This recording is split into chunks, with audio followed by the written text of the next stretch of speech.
அடிச்சுட்டு போலீஸ்காரங்க வந்து இன்ஸ்பெக்டர் வந்து ஹாஸ்பிட்டலுக்கு ஜிஹெச்சுக்கு வராங்க.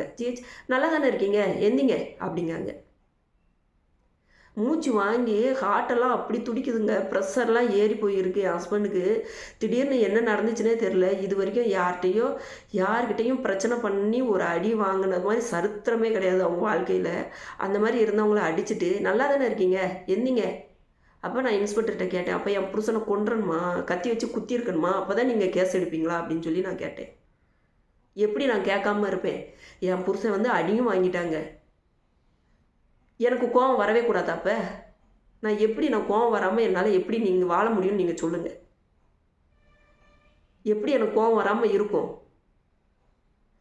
பேசுனா ஜாதியை பற்றி பேசணும்னு சொல்லி நீங்கள் தப்பாக பிசிஆர் வழக்கு போடுறீங்களே எப்படி? ஜிஹெச்சில் வீடியோ ஃபுட்டேஜ் இருக்குது, நீங்கள் அதில் செக் பண்ணுங்கள் யார் ஜாதியை பற்றி பேசுனா. அதேமாரி எங்கள் தெருவில் வச்சு என்